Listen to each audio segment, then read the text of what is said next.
You are about to view a factual representation of our legal battles. There is no commentary here, just unfiltered, unedited, and raw footage. We are taking you straight to the front lines of justice to observe the system exactly as it operates. Stop! Identification now! Step away from the vehicle! I'm a federal judge! My credentials are in the vehicle! There's no probable cause for this Don't stop. argue! Papers, now! Step back or I will place you on the ground! I am a federal judge! My children are with me! The Whole Foods on Hennepin Avenue was bustling when it happened. Saturday morning, 10:23 a.m. The kind of Minnesota autumn that painted everything in gold and crimson, crisp air carrying the smell of fallen leaves and fresh coffee from the cafe inside. Judge Lorraine Ashford had pulled into the lot for a quick grocery run before heading back to her mother's house. Still in weekend clothes, cream sweater, dark jeans, her reading glasses pushed up on her head. Her 9-year-old son, Damon, was asking about what Grandma might cook for dinner. Her 7-year-old daughter, Zoe, was already sneaking grapes from one of the bags. Just another Saturday errand.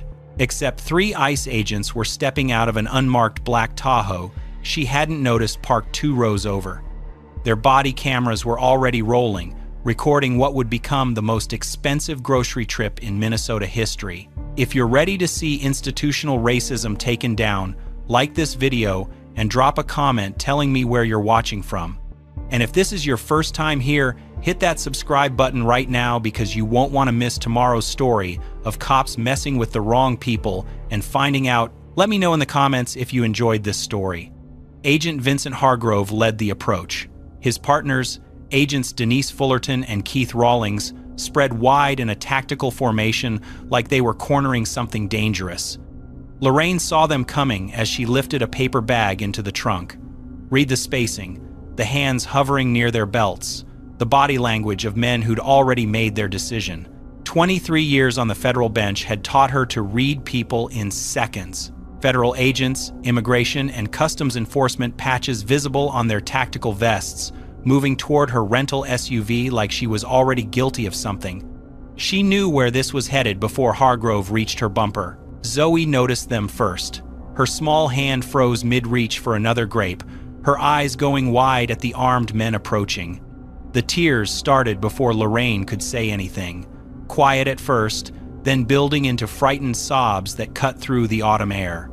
Damon stopped mid-sentence about dinner. The grocery bag slipped from his fingers, oranges rolling across the pavement as he stared at the approaching agents, his excitement fading into something no 9-year-old should ever feel in a parking lot with his mother. Afternoon. Hargrove's voice cut through Zoe's cries. Flat, bureaucratic, rehearsed. Immigration and Customs Enforcement, conducting a compliance check in this area, need to see identification and proof of legal status. Lorraine kept her hands visible, moving slowly to place the grocery bag she was holding onto the trunk's edge. 23 years of courtroom composure kicked in, despite her daughter's sobs growing louder beside her. I'm a federal judge, United States District Court, Northern District of Texas, Judge Lorraine Ashford. She kept her voice level, clear enough for the body cameras. My identification is in my purse in the vehicle. I'm happy to have my credentials verified through the federal judiciary. Hargrove didn't move, didn't acknowledge the credentials. Everyone claims to be someone important. Papers. Now, the dismissal landed like a slap. Lorraine felt the familiar heat ignite in her chest, the quiet fury that came from being treated like this in a grocery store parking lot with her children watching. Her daughter crying, her son frozen in fear, all because 3 federal agents saw a black woman in casual clothes and made assumptions. Officer, you have no reasonable suspicion of any criminal activity. Lorraine's voice sharpened but remained controlled. The Fourth Amendment protects against unreasonable seizures. Demanding identification without probable cause or articulable suspicion violates clearly established constitutional law. I'm a sitting federal judge. I rule on these cases. Zoe's small body pressed against Lorraine's leg, her fingers gripping the fabric of her mother's jeans. The sobs came harder now, her face buried against her mother's thigh. Mommy, I'm scared. Mommy. It's okay, baby. Lorraine placed a gentle hand on her daughter's head while keeping her eyes on Hargrove. Stay close to me. Damon had moved to his sister's side, his arm around her shoulders, trying to comfort her even as his own hands trembled. His eyes darted between the agents, wide and frightened, watching every movement like a child who suddenly understood the world was more dangerous than he'd imagined. But it wasn't okay. Fullerton moved to the passenger side of the rental SUV, peering through the windows. Rawlings positioned himself near the cart, cutting off any path toward the store. The black Tahoe blocked her from behind. She was boxed in. Bystanders were starting to notice. A woman loading her own groceries 3 spaces over pulled out her phone. A Whole Foods employee in a green apron rushed toward the commotion, confusion and alarm on his face. An elderly man near the store entrance stopped to watch. The autumn sun filtered through scattered clouds, casting long shadows across the parking lot. Leaves skittered across the pavement in the breeze. And Judge Lorraine Ashford, who had spent over 2 decades upholding the Constitution from the federal bench, stood surrounded by agents who saw nothing but her skin color. Lorraine reached slowly for her purse on the passenger seat. Hargrove's hand moved to his belt. "Stop. Don't reach for anything. Step away from the vehicle. I'm retrieving my identification." Lorraine kept her voice steady. "You asked for documentation. It's in my purse. Step away from the vehicle now." The command hung in the air, heavy and absolute. Around them, the parking lot continued its Saturday rhythm. Families loading SUVs, couples walking hand in hand toward the entrance, the smell of roasted coffee drifting through the automatic doors. But more people were stopping now, more phones coming out. The Whole Foods employee stood frozen near the cart return, unsure what to do. Lorraine stepped back from the car, hands raised where Hargrove could see them. "I'm complying. I'm Judge Lorraine Ashford, United States District Court for the Northern District of Texas. I'm unarmed. My children are with me. There is no reasonable suspicion for this stop. This is an unlawful seizure." She said it loud enough for every body camera, every bystander phone, every witness in that parking lot. Hargrove grabbed her wrist the moment she cleared the door. His grip was iron, twisting her arm behind her back with practiced efficiency. Fullerton moved in from the other side. The handcuffs were cold against her skin, the metal biting into her wrists as they clicked shut. Zoe's scream split the autumn air. The 7-year-old collapsed to her knees on the pavement, her small body heaving with sobs. "Mommy, Mommy, Mommy," the word repeated like a desperate prayer, her hands reaching toward her mother even as the distance between them grew. "It's okay, baby. Stay right there. Don't move." Lorraine kept her voice steady even as her heart shattered. "Someone call my mother. Eleanor Ashford. Her number is in my phone." Damon stepped forward, his small frame trembling but his chin raised. His voice cracked high and frightened but determined. "Leave my mom alone. She's a judge. She's a federal judge. You can't do this." Rawlings blocked his path, one hand raised in warning. "Stay back, son." "I'm not your son." Damon's voice broke completely. "That's my mom. Let her go." Lorraine turned her head as Hargrove walked her toward the black Tahoe. "Damon, take care of your sister. Someone is going to call Grandma. Stay with the nice people. I'll be okay." "I promise I'll be okay." The Whole Foods employee rushed over, kneeling beside Zoe, trying to comfort her. A woman with silver hair approached Damon, speaking softly, her phone already pressed to her ear. Bystanders formed a loose, protective circle around the children. The Tahoe's door opened. Hargrove guided her head down as they loaded her into the back seat. Through the tinted window, Lorraine watched Zoe reach toward the vehicle, her small arm extended, fingers grasping at empty air. Damon held his sister back, his own face streaked with tears he was trying to hide. The door slammed shut. The last thing she saw was her daughter collapsing against her brother, both children clinging to each other in a parking lot full of strangers. The Tahoe pulled out of the lot at 10:41 a.m. Lorraine sat in silence, wrists aching from the handcuffs, and listened. Hargrove drove. Fullerton sat in the passenger seat, scrolling through her phone. Rawlings had stayed behind, presumably dealing with paperwork, or the children, or the growing crowd of witnesses. The radio crackled with dispatch codes. The GPS showed a route northeast, 34 minutes to the processing facility. "That's 4 from this zone this week." Hargrove's voice was casual, conversational, like he was discussing lunch plans. Regional's going to love the numbers. Fullerton didn't look up from her phone. These neighborhoods are easy. Nobody fights back. The words landed in Lorraine's gut like stones. Quota systems, targeting minority neighborhoods, easy numbers, nobody fights back. She kept her face neutral, her breathing steady, but her mind sharpened to a razor's edge. 23 years on the federal bench, appointed by a Republican president who'd called her a model of judicial integrity, confirmed unanimously by the Senate 98-0, hundreds of cases decided. Fourth Amendment jurisprudence shaped by her rulings.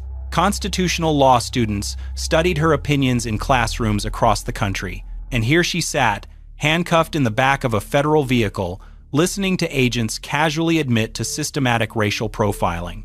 She had ruled on cases exactly like this: defendants who claimed their Fourth Amendment rights were violated, plaintiffs who alleged patterns of discriminatory enforcement. She had weighed evidence, considered arguments, issued opinions that shaped how these laws were applied. Now she was living it. The Tahoe merged onto the highway. Minneapolis slid past the tinted windows, ordinary and indifferent. Somewhere behind her, her children waited with strangers. Her mother would be receiving a frantic call any moment. Her judicial chambers in Dallas sat empty, her nameplate on the door, her robe hanging in the closet. Lorraine closed her eyes and committed every word to memory. The exact phrasing, the casual tone, the systemic corruption hiding behind badges and bureaucratic language. This wasn't just her case anymore. This was evidence of something much larger. And unlike the others who'd been detained in these easy neighborhoods, Judge Lorraine Ashford knew exactly how to make them pay. The facility smelled like industrial cleaner and stale coffee. Lorraine was led through intake, still handcuffed, her wrists raw where the metal had dug in during the ride. Voices echoed off tile floors. Keyboards clicked. Phones rang in distant offices. No one looked at her face. She was just another file, another number, another body moving through the system. A processing agent named Kilpatrick took her fingerprints with bureaucratic indifference, pressed each finger to the scanner like he'd done it 10,000 times before, which he probably had. Name? Judge Lorraine Ashford, United States District Court, Northern District of Texas. Kilpatrick didn't look up. Date of birth? March 7th, 1972. I'm a sitting federal judge. I need you to verify my credentials through the administrative office of the U.S. courts. All in due time. The same flat deflection she'd heard 3 times already. Address? The photograph came next. Front-facing, side profile, the flash harsh against the institutional beige walls. 23 years of distinguished service, and now her face would exist in this database alongside actual criminals. They moved her to holding cell 4, 8 by 10 feet of concrete painted the color of nothing, metal bench bolted to the wall, fluorescent lights humming overhead at a frequency that drilled into her skull. The door locked behind her with a heavy mechanical click. Lorraine sat on the bench and let the cold seep into her skin. Time moved differently in confinement. Minutes stretched into eternities. She counted the ceiling tiles, 247. Counted them again to be sure. Ran through case law in her mind like prayer beads. Terry v. Ohio, Illinois v. Wardlow, Rodriguez v. United States. The standards for reasonable suspicion that Hargrove had ignored completely, but the case law couldn't quiet the other thoughts. Where were her children? Was Zoe still crying? Had someone reached her mother? Was Damon trying to be brave, holding everything inside the way he did when he was scared? Were they still in that parking lot, surrounded by strangers, waiting for someone to tell them their mother was coming back? The not knowing was worse than the cell, worse than the handcuffs, worse than the humiliation of being processed like a criminal in the country she'd sworn to serve. Lorraine pressed her palms against the cold bench and began building her case. Fourth Amendment violation. Unlawful seizure without probable cause, without reasonable suspicion, without any articulable basis beyond the color of her skin. Equal protection. Selective enforcement targeting minority neighborhoods. Intentional infliction of emotional distress. Her children's trauma, witnessed and documented by dozens of bystanders, pattern and practice. The quota conversation, the systematic targeting, the casual admission of institutional racism, each element another brick in the wall she would build around them. The fluorescent lights hummed.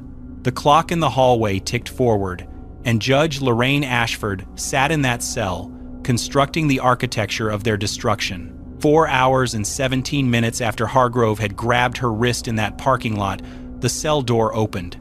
A woman stood in the doorway, gray suit, supervisor's badge, nameplate reading P. Garrett. Her face had the particular pallor of someone who had just realized exactly how badly her subordinates had miscalculated. Judge Ashford, not a question. I'm Agent Pauline Garrett. There's been a situation. The situation is that your agents detained a sitting federal judge without probable cause, ignored her repeated identification, and held her for over 4 hours while her minor children were left with strangers.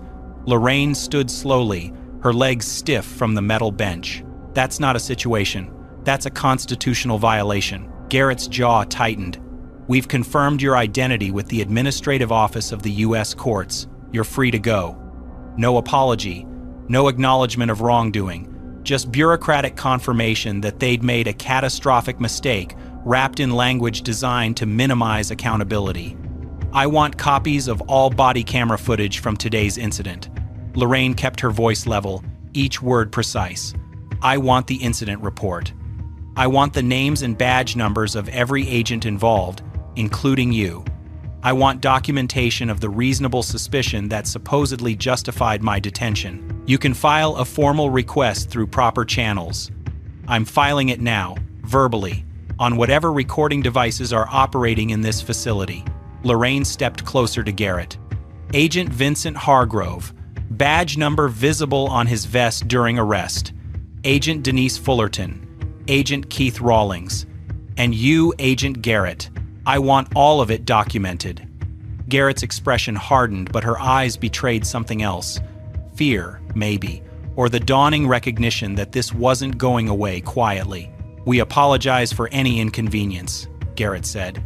Standard procedure in these operations. Lorraine almost laughed. Almost. Unlawful detention of a federal judge is not an inconvenience. Traumatizing my children is not standard procedure. What happened today was a constitutional violation documented by your own body cameras, by bystander recordings, and by my testimony. She collected her belongings from the property desk, her movements deliberate. Expect to hear from my attorneys, and expect this to be very, very public. She walked out of the facility into late afternoon sunlight that felt too bright after hours under fluorescent humming. The autumn air hit her face, sharp and clean. Somewhere across the city, her children were waiting. Lorraine Ashford had survived the cell. Now the real work would begin. The taxi pulled up to the curb at 3:47 p.m., 20 minutes from the facility to her mother's house in St. Paul, the longest 20 minutes of her life. Lorraine had barely opened the door when they came running. Zoe burst through the front entrance like something had launched her, her small legs pumping across the lawn, her face twisted with a mixture of terror and relief. She collided with Lorraine's body before she'd even stood fully upright, arms wrapping around her waist with desperate strength. Mommy, mommy, mommy. The word came out broken, muffled against Lorraine's jacket. Zoe's entire body shook with sobs that seemed too large for her 7-year-old frame. Damon followed seconds behind. He was trying to hold it together. Lorraine could see it in the set of his jaw, the way he walked instead of ran, the 9-year-old's attempt at composure. But the moment he reached her, the moment her arm wrapped around his shoulders and pulled him close, everything crumbled. He buried his face against her side and cried. Lorraine knelt on the brown grass of her mother's front lawn, holding both children so tightly her arms ached. She could feel their hearts pounding against her chest, could feel the fear still trembling through their small bodies, could feel something fundamental that had broken in them today. I'm here, babies. I'm right here. I'm so sorry. I'm so sorry. The taxi pulled away behind her. Neighbors watched from porches and windows. None of it mattered. Only the weight of her children in her arms. Only their breath against her neck. Only the knowledge that they were together again. Eleanor stood in the doorway. 78 years old, daughter of civil rights marchers who'd walked the streets of Houston in 1963, granddaughter of sharecroppers who'd known the particular terror of living black in East Texas. Her hands gripped the doorframe, trembling with something far older and deeper than fear. When Lorraine finally guided the children inside, Eleanor's voice came out quiet and terrible. "They put handcuffs on you in front of your babies?" Lorraine nodded, unable to speak past the rage lodged in her throat. Eleanor's eyes glistened. Her jaw tightened.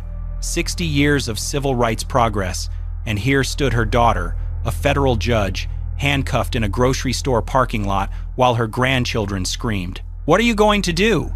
Lorraine looked at her mother, then at Damon and Zoe still pressed against her sides, their tear-streaked faces turned up toward her. "I'm going to dismantle them." That night, the children refused to sleep in the guest room. Zoe positioned herself against Lorraine's left side, fingers twisted in the fabric of her shirt. Damon lay on her right, close enough that she could feel his breathing. Neither would let her out of sight. Neither would close their eyes until exhaustion finally claimed them.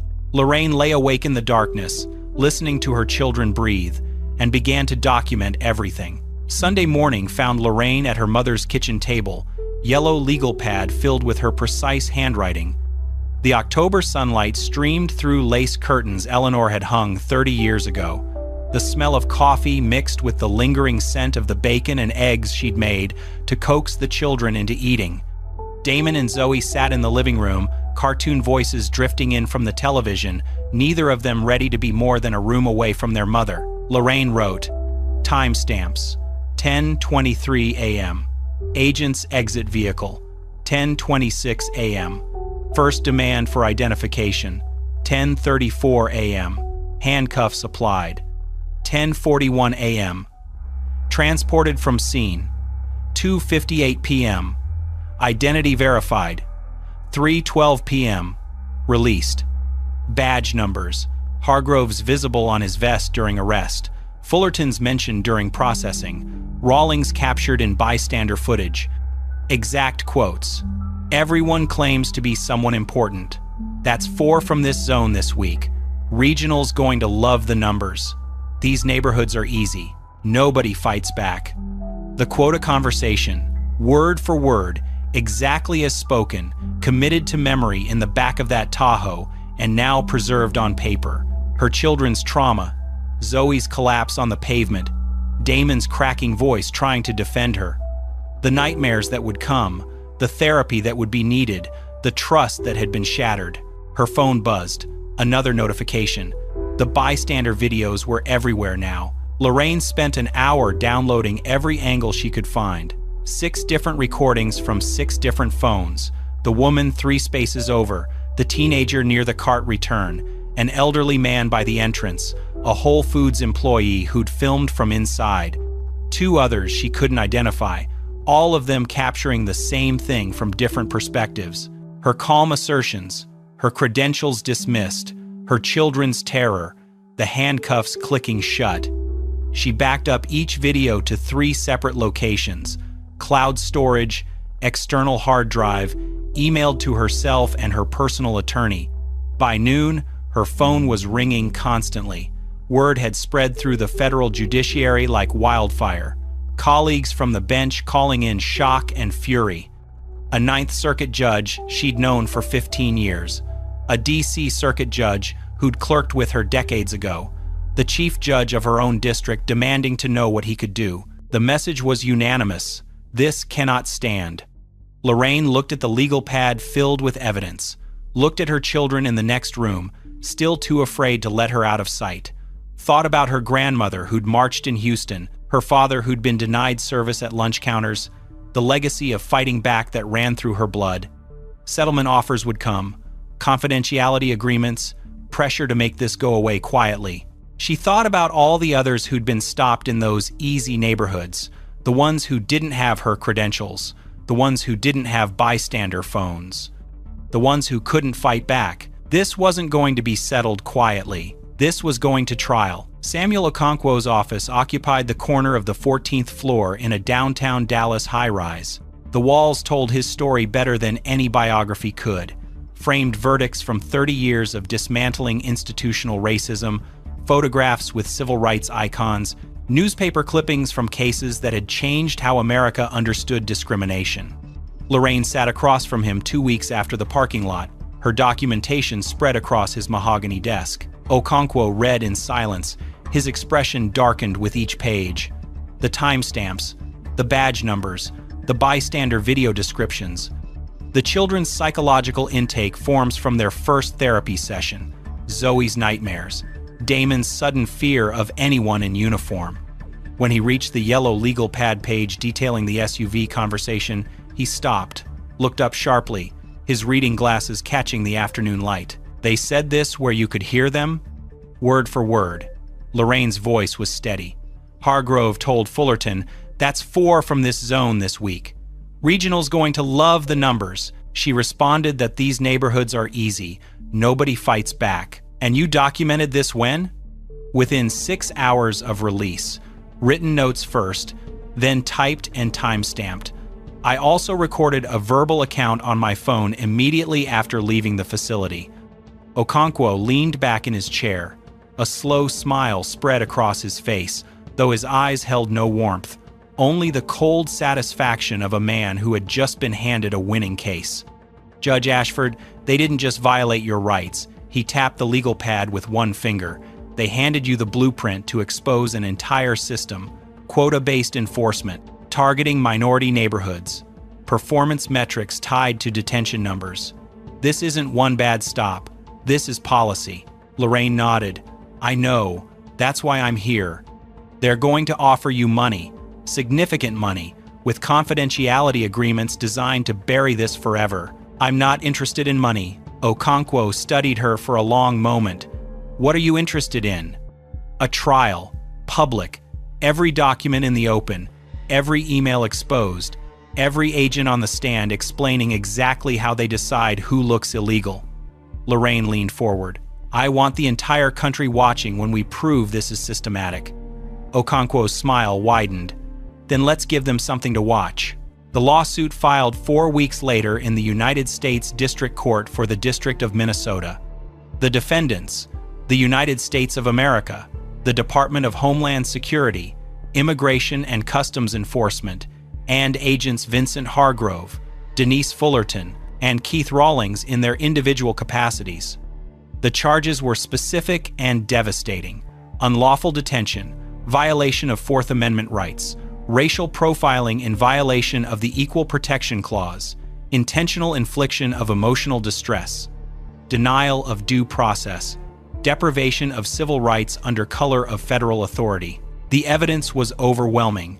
Body camera footage from all 3 agents showing the complete encounter, 6 bystander videos providing additional angles, Whole Foods security footage from 3 cameras covering the parking lot, Judge Ashford's credentials, her 23-year service record, her unanimous Senate confirmation, psychological evaluations documenting trauma in both children, testimony from witnesses who'd watched the arrest unfold. The government's first settlement offer arrived 6 weeks after filing. $100,000, dismissal with prejudice, comprehensive non-disclosure agreement sealing all evidence and prohibiting any public discussion. Okonkwo called Lorraine with the number. She didn't hesitate. "No." The second offer came 3 months later, after discovery had begun revealing the scope of documentation. $500,000. Same confidentiality terms. "No." The third offer arrived as discovery intensified. $1.5 million.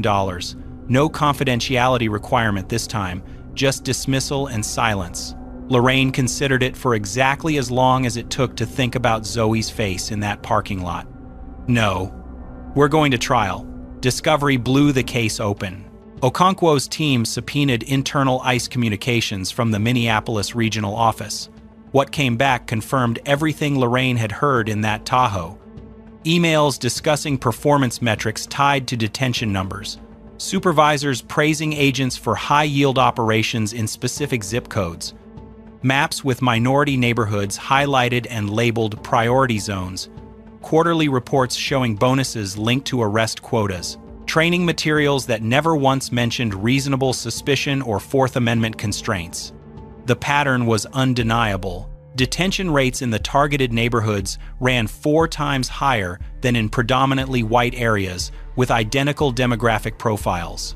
Same cities, same economic conditions, different skin colors, different outcomes. Do you believe federal agents should face stricter oversight when enforcing immigration law in American neighborhoods? Drop yes or no in the comments below. Share why accountability like this matters, why it could prevent stories like this from traumatizing families just trying to buy groceries on a Saturday morning. Okonkwo added the discovery documents to the trial exhibits, every email, every map, every bonus calculation. The blueprint Hargrove and Fullerton had handed Lorraine in the back of that SUV was about to become the most expensive conversation in ICE history. The Warren E. Burger Federal Courthouse stood against a gray March sky 14 months after that Saturday morning in the Whole Foods parking lot. Winter still clung to Minneapolis, patches of dirty snow lining the sidewalks, the air sharp enough to sting exposed skin. Lorraine entered through the main doors at 8:15 a.m. Professional attire, navy suit, minimal jewelry, her judicial bearing evident in every step. Behind her walked Damon and Zoe, both dressed carefully for a day they would remember for the rest of their lives. Eleanor held their hands, her 78 years of Texas strength anchoring them all. The gallery was packed before the doors officially opened. Federal judges filled the first 2 rows, colleagues from the Northern District of Texas, judges from the 8th Circuit who had traveled specifically for this. A Supreme Court justice's former clerk, now a professor at Georgetown, who had written extensively about Fourth Amendment jurisprudence, the judiciary watching one of their own seek justice. Civil rights organizations occupied the rows behind them, ACLU representatives, NAACP Legal Defense Fund attorneys, immigration advocacy groups who saw this case as a defining moment, activists wearing black t-shirts with white lettering, End Racial Profiling. National media filled the press section, CNN, MSNBC, The New York Times, Washington Post. Cameras prohibited inside the courtroom, but reporters ready with notebooks, recording every word for the evening broadcasts. At the defense table sat Hargrove, Fullerton, and Rawlings. Suits instead of tactical gear, ties instead of badges. They looked smaller somehow, diminished by the formal setting, flanked by federal attorneys whose expressions carried the weight of an unwinnable position. The Honorable William Sandoval took the bench at precisely 9 a.m., silver-haired, sharp-eyed, known throughout the 8th Circuit for precision and fairness. He surveyed the packed courtroom, nodded once, and called the proceedings to order. The jury filed in. 12 Minnesotans, diverse in age and background, their faces carefully neutral.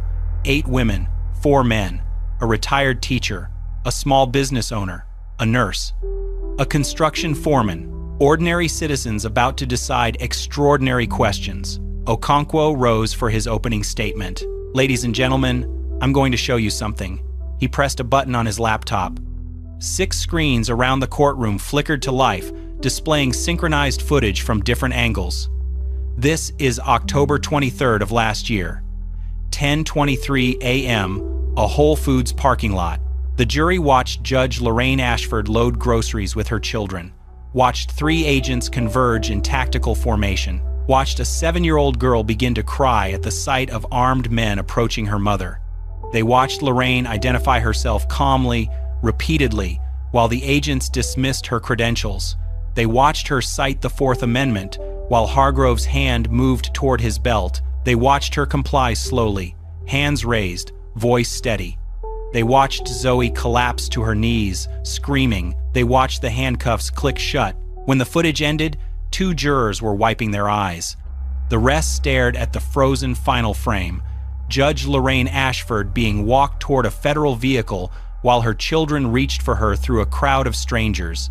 23 years on the federal bench, Okonkwo said quietly, and this is how she was treated, not because of anything she did, because of how she looked.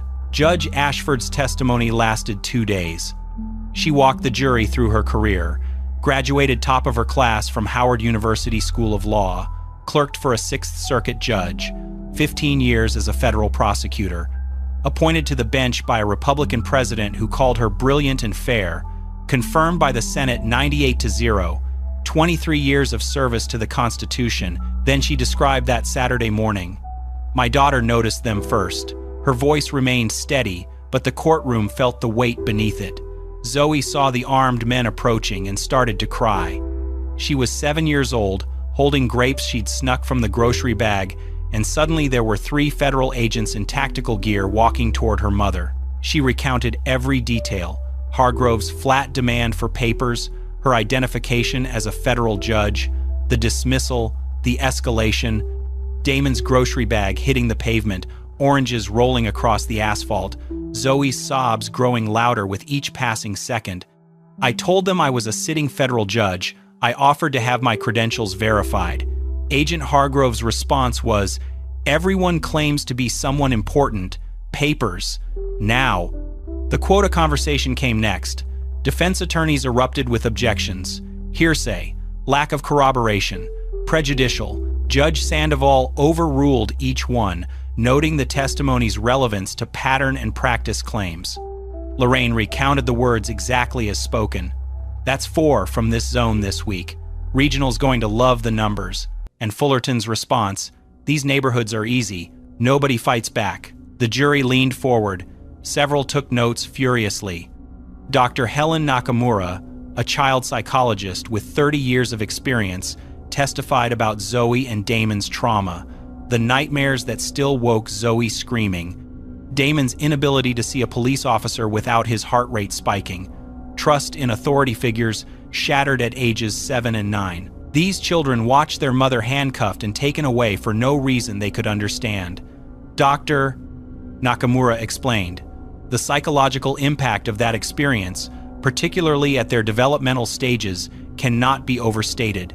Cross-examination attempted to paint Lorraine as confrontational, aggressive, uncooperative. Okonkwo simply replayed the body camera footage. The jury watched Lorraine keep her hands visible throughout, watched her voice remain calm despite her daughter's screams, watched her comply with every command while clearly articulating her constitutional objections, watched the agents ignore her credentials, dismiss her identification, proceed with arrest despite zero evidence of any wrongdoing. Professor David Oyeleran from Yale Law School testified as an expert witness. "This is a textbook Fourth Amendment violation," he stated.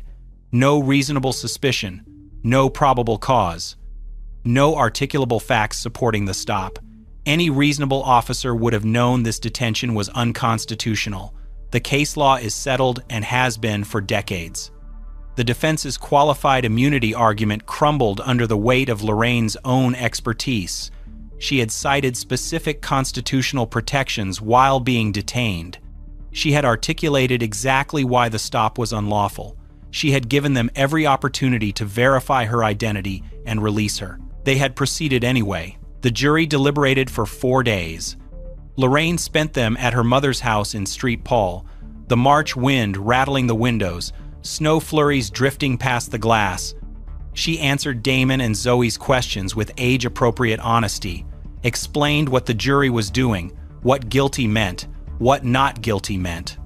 Prepared them for any outcome because that was what a mother did, even a mother who also happened to be a federal judge who knew exactly how unpredictable juries could be. "What if they say the men didn't do anything wrong?" Zoe asked on the third night, her small face serious in the lamplight. Lorraine pulled her daughter close. "Then we'll know we told the truth. We'll know we fought, and sometimes that has to be enough." But she prayed it wouldn't come to that. On the 4th day, the jury sent word, verdict reached. The courtroom filled to capacity within an hour. Every seat occupied. Reporters lined the walls. The federal judges returned, filling the first rows again.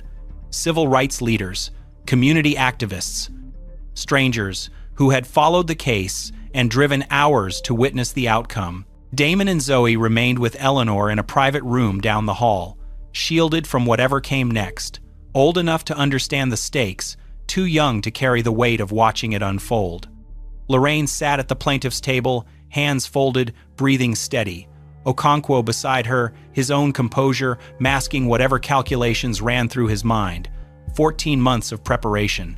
Thousands of hours of work. Everything reduced to 12 strangers and a verdict form. Judge Sandoval took the bench. The courtroom fell silent. Has the jury reached a verdict? The foreperson stood. A middle-aged woman with graying hair and steady hands. We have, Your Honor. The verdict form passed from jury to bailiff to judge. Sandoval reviewed it without expression. Then he read, on the charge of unlawful detention in violation of the Fourth Amendment, liable. The word echoed through the courtroom. On the charge of racial profiling in violation of the Equal Protection Clause, liable. Lorraine's hands tightened in her lap. On the charge of intentional infliction of emotional distress, liable. On the charge of deprivation of civil rights under color of federal authority, liable. Liable on all counts. Unanimous on every charge. The damages phase began immediately. Expert witnesses testified about career impact, the psychological toll, the nationwide implications of allowing such violations to go unpunished. Economists calculated lost wages and future therapy costs. Constitutional scholars explained why punitive damages were essential to deter future misconduct. The jury deliberated for 6 more hours. The final award, $15.8 million. $8.3 million in compensatory damages for the violations, the trauma, the harm to her children, the injury to her reputation and career. $7.5 million in punitive damages, calculated specifically to punish the government for fostering a system that treated quotas as more important than constitutional rights. The courtroom erupted. Applause broke out despite Judge Sandoval's gavel. Supporters in the gallery stood, some crying, some cheering. The federal judges in the front rows nodded with grim satisfaction. Reporters scrambled for their phones. At the defense table, Hargrove stared at the floor. Fullerton had gone pale. Rawlings sat motionless, his face blank with shock. The federal attorneys were already gathering papers, already calculating appeals, already preparing for the aftermath of catastrophic defeat. Lorraine remained still. Her eyes closed, her hands finally unclenched. It wasn't about the money. It had never been about the money. It was about Zoe's scream in that parking lot, about Damon's cracking voice trying to defend her, about every person stopped in those easy neighborhoods who couldn't fight back. It was about the line she had drawn and the system that had just learned the cost of crossing it. The consequences came swiftly. Hargrove and Fullerton were terminated within 72 hours of the verdict. Official statements cited conduct unbecoming and violation of agency protocols. Rawlings received an indefinite suspension pending internal investigation. Their careers in federal law enforcement were over. ICE announced sweeping policy reviews, mandatory bias training for all field agents, new oversight committees with civilian participation, updated protocols requiring verification of identification claims before detention, body camera footage subject to automatic review in any stop involving constitutional objections. The Department of Justice opened an independent investigation into quota-based enforcement practices nationwide. Ashford v. United States entered the legal lexicon within months.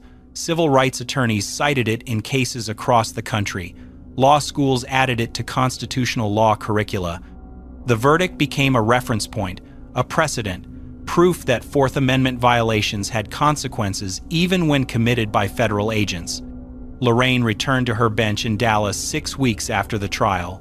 The same chambers, the same nameplate on the door, the same robe hanging in the closet, but something had shifted.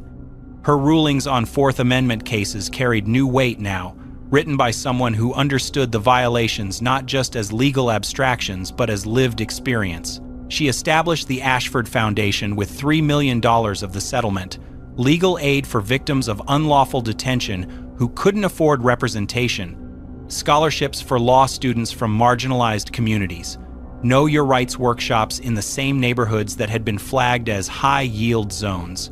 The trauma didn't disappear overnight. Zoe still woke sometimes with nightmares, though less frequently now. Damon still tensed around uniformed officers, though therapy was teaching him to distinguish fear from danger. But healing came in small moments too. Damon's class assignment that spring asked students to describe someone they admired. He wrote about his mother, not about the verdict or the money or the headlines, about what she'd told him the night before the jury returned. My mom said sometimes telling the truth and fighting for what's right has to be enough. But she also said when you can win, you should win as loud as possible so everyone hears. She fights for the Constitution. That's her job, and she's really good at it. Zoe drew a picture for Eleanor's refrigerator, her mother in judge's robes, holding a gavel, standing in front of a courthouse. Above it, in careful 7-year-old handwriting, "My mommy protects people." The parking lot faded into memory. The handcuffs, the cell, the 4 hours and 17 minutes of not knowing where her children were. But the victory remained. Documented, precedented, permanent. Years accumulated the way they always do. Cases decided, precedents set. The steady work of constitutional interpretation that had defined Lorraine's career long before that October morning and continued long after. Judge Ashford remained on the federal bench, her rulings sharper now, her commitment to Fourth Amendment protections deepened by experience no legal textbook could provide. When defendants claimed their rights had been violated, she listened differently. When government attorneys argued reasonable suspicion, she probed deeper. She had sat in the holding cell. She had heard the quota conversation. She knew what systemic abuse looked like from the inside. The ripple effects of the verdict spread outward. Other victims came forward. People who had been stopped in those high-yield zones. Families who had been separated during compliance checks. Citizens who had been detained for hours based on nothing but appearance. The Ashford Foundation provided attorneys. The evidence patterns established during discovery became templates for new lawsuits. What had happened to one federal judge became proof of what had happened to thousands of ordinary people. Similar cases filed across the country. Phoenix, Houston, Chicago, Los Angeles, each one citing Ashford v. United States, each one building on the foundation she had laid. Settlements grew larger, policy changes accelerated. The quota system that Hargrove and Fullerton had discussed so casually became the subject of congressional hearings. Systemic change came slowly, the way it always does. But it came. The Whole Foods on Hennepin Avenue installed a small bronze plaque near the entrance 3 years after the verdict. Lorraine didn't attend the ceremony, didn't want cameras or speeches or the weight of being a symbol, but Eleanor sent her a photograph. Witness injustice, document truth, demand accountability. Below the words, a QR code linked to resources on civil rights and legal aid. Shoppers passed it daily, most without noticing, but some stopped to read, some took pictures. Some looked up the case and learned what had happened in that parking lot and why documentation and witnesses and refusing to stay silent mattered. Lorraine drove past grocery stores often. Saturday errands, ordinary moments, the kind of routine that most people never thought twice about. She thought about it, thought about the woman she had been that October morning, already accomplished, already distinguished. 23 years on the federal bench, hundreds of cases decided, a career that would have been remarkable even if nothing had happened in that parking lot. But something had happened, and the woman she'd become was different, not broken, transformed. Her credentials hadn't protected her that day, but they had given her the tools to fight back. Her children's trauma had become the catalyst for protecting other people's children. Her rage had been channeled into method, evidence, precision. The sharpest weapon wasn't anger. It was preparation meeting opportunity. It was knowing the law so well that you could dismantle the people who violated it. It was refusing to settle quietly when public accountability could prevent the same thing from happening to someone else. 5 years after the verdict, on a Saturday morning in late October, Lorraine pulled into a grocery store parking lot with her children. Damon was 14 now, nearly as tall as she was, earbuds in, scrolling through his phone. Zoe was 12, chattering about a school project. Her earlier trauma faded to occasional shadows that therapy had taught her to manage. Teenagers. Ordinary teenagers doing ordinary things. They loaded groceries into the SUV, autumn air crisp and cool, leaves scattered across the pavement, the familiar rhythm of a weekend errand. No agents appeared, no demands for papers, no handcuffs, no screaming. Just a mother and her children existing freely in a parking lot, the way it should have been all along. Lorraine closed the trunk and looked at Damon and Zoe, at the young people they were becoming, at the future they would build. The line she had drawn in that Minneapolis parking lot still held firm. Power, when abused, met consequences. Systems, when exposed, faced reform. Underestimated brilliance remained the sharpest weapon. She had shown them, the agents, the institution, the entire country, that some people do fight back. That credentials matter. That constitutional rights aren't just words on parchment, but protections that must be defended. And she had shown her children something more important. That fear doesn't have to be the end of the story. That trauma can become purpose. That their mother, when tested, had stood firm and prevailed. Lorraine climbed into the driver's seat. Damon claimed the front passenger position, the privilege of teenage years. Zoe sprawled across the back with her phone. "Grandma's expecting us for lunch," Lorraine said. "Can we stop for donuts?" Zoe asked. "You just ate grapes." "That was like an hour ago," Damon laughed. Lorraine smiled. The SUV pulled out of the lot. Saturday morning. Ordinary errands. A family moving through the world without incident, the way it always should have been. Now, watching footage like this, it can really stick with you, right? Some of these clips stay in your head, especially late at night when you're trying to fall asleep. And speaking of sleep, if you're someone who lies awake at 2 or 3 a.m., mind racing, unable to shut off, I know how frustrating that is. You're exhausted, but your brain just won't stop. And the worst part? The less you sleep, the worse it gets. Your energy crashes, your mood suffers, everything feels harder than it should. I struggled with this for years. Tried melatonin, white noise, warm milk, nothing worked long term. Then I found something called the 30-Day Uninterrupted Sleep Reset. It's a science-based program, no pills, no medication, that actually retrains your brain to sleep through the night, 7 to 8 hours, uninterrupted. Over 30 days, it rewires your sleep system. And once you're done, you keep the results. There's a maintenance plan so you don't slip back. Look, if you've tried everything and nothing sticks, this is different. I'll leave a link in the description below. Now, if you think this case was bad, wait until you see what happens in the case on the right. Welcome. Our objective is clear: to pursue the truth and hold established power to account. We follow the paper trail because the official records never lie. Thank you for watching and seeking the facts with us.